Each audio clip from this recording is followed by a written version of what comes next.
You may know that Mikhail Tal is the greatest attacking chess player of all time. However, let me introduce you today his younger self, Misha, who was an absolute viper on the chessboard. Misha plays this chess game at only 12 years old in 1949. He opens the game with e4, and his opponent goes with c6, the Caro-Kann defense.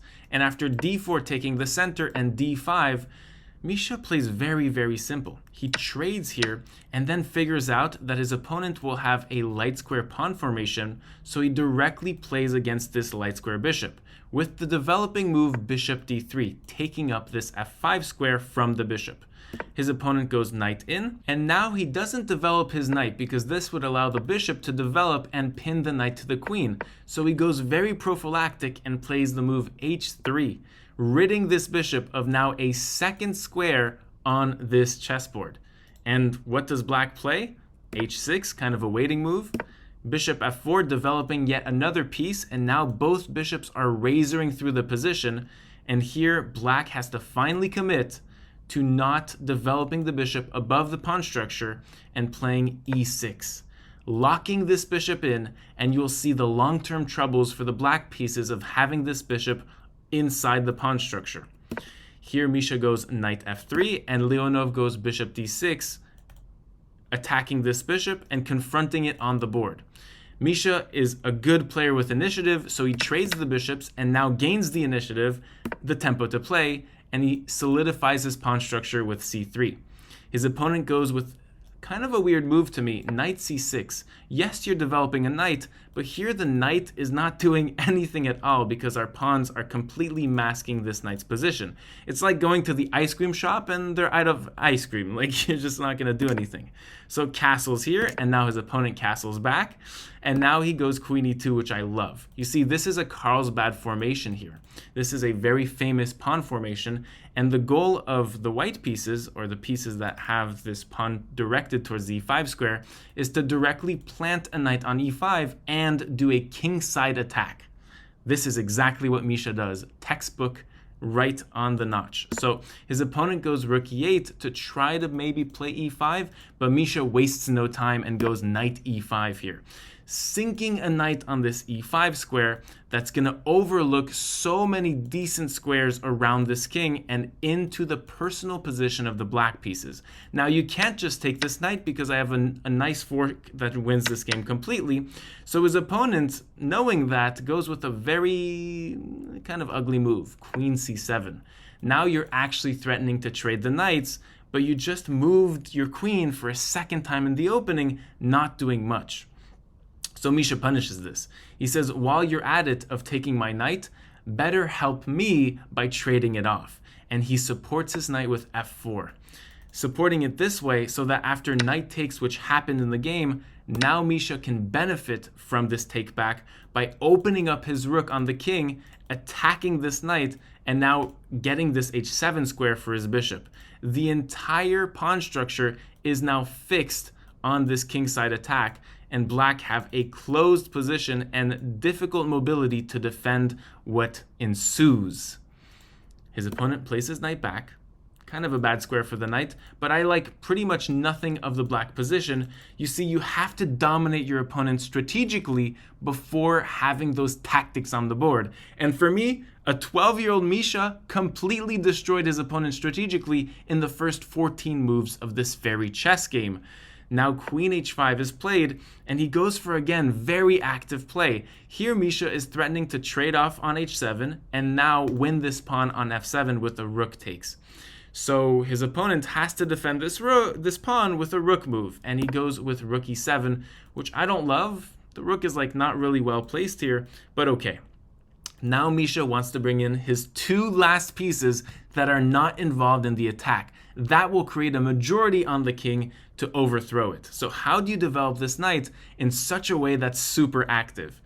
Misha kind of does a feint right now, and he goes knight a3.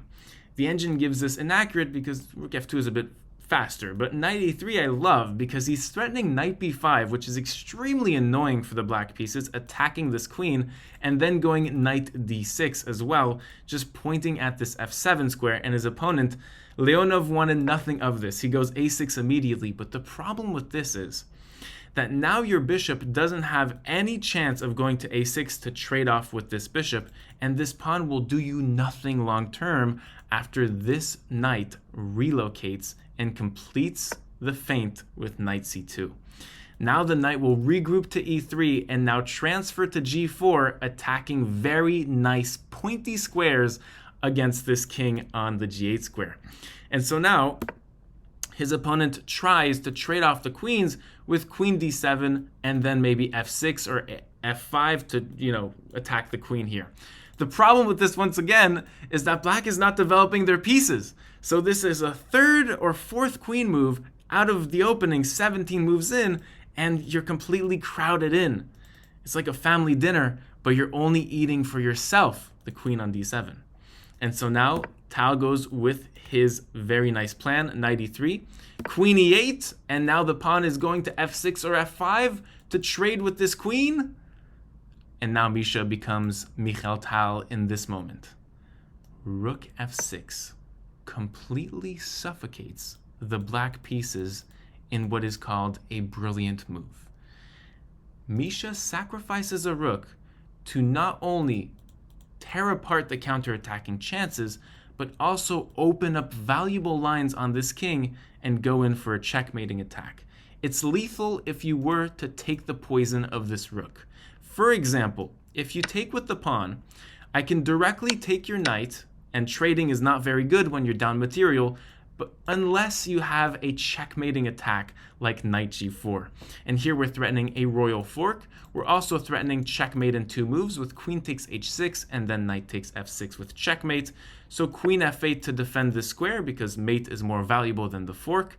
And now not even knight takes.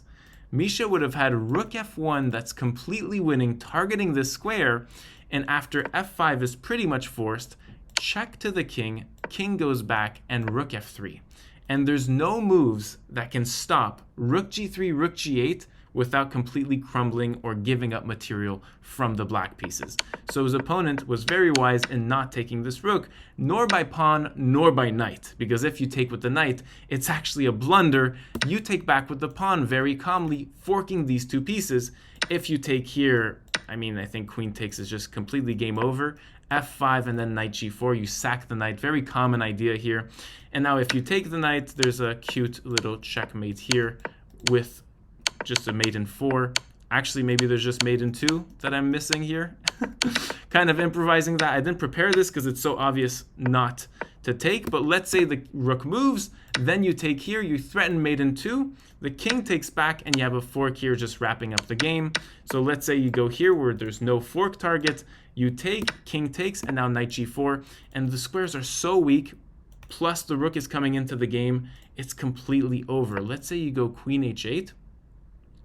This game is over almost on the spot with check, and then king moves back, knight f6 check, and you're going to pick up the rook for free. Just insane. So his opponent didn't even take this rook, just accepted the fate of never having to trade queens here and goes back and goes queen f8, just solidly doing nothing here. Attack, threatening the rook for real. Now Misha goes back with his rook, although doubling down with rook f1 was the best move.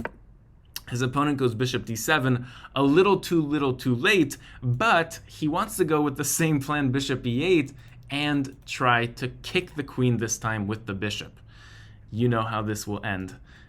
Misha goes knight g4, bishop e8 immediately responded with this push threatened here, and now Misha does it a second time, only this time with a different piece. Knight f6. Completely taking up these squares. This must have been a heartbreaking game for his opponent. This time it's check. So if you don't take the knight and you just play a king move, I'm winning your knight in full with this knight takes h7. So you have to take this knight here with a knight or a pawn. Okay, let's say you take back with a pawn, which didn't happen in the game. Here it's almost completely over. After rook g4 check, the king moves to the side, and now you take back the pawn. If you take back with the knight, I have sad news for you. You cannot defend this knight. The black pieces, turns out, are so discoordinated that they cannot, uncoordinated, that they cannot defend this knight for the life of you. Queen g7 would just give material, and the knight still falls. I mean, this is insane. So his opponent did the sensible move of taking this knight with a knight. This is now a knight trade. And it's crazy to me that Misha has obtained this crazy attacking position without having to sacrifice material. I mean, he did sacrifice 2 pieces, but it's completely equal in this position, and he's completely killing his opponent. So now you're threatening the rook and threatening the pawn, a theme that we've seen 2 moves ago. Rook c7 was played in the game. If you take the pawn, it's the same story. Do I have to repeat it? I mean, rook takes, and you're going to h8. It's completely over. So his opponent goes rook c7, and now Misha takes on g7, attacking this queen. If you don't, like, again, if you don't do anything with this pawn, I'm taking on h6 and mating your king, almost forced. If you make some exit square, I'm making 2 queens, and the embarrassment amounts to even bigger things. So his opponent has to take. Now, if you take with the queen, I win the queen on the spot. And again, this is an equal position, so I'm going to win a queen for a rook. So his opponent takes with the king, and after queen e5, Misha wraps this up in a 25-move game at only 12 years old. And 25 moves in chess means that you can categorize this game as a miniature. Misha played the accuracy of, let me just see, 92.5 with 2 brilliant moves only at 12 years old.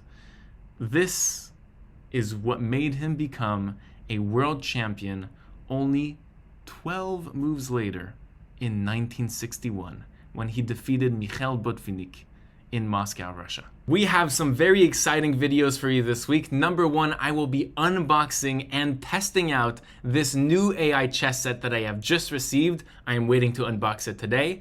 And then Friday, I will be revealing and playing my new chess coach in a video in which we will open up his coaching lessons towards me. This is the first time I get a coach in a Patreon, in which I will be selling you the chess classes he gives to me. And now, third announcement, is it third already?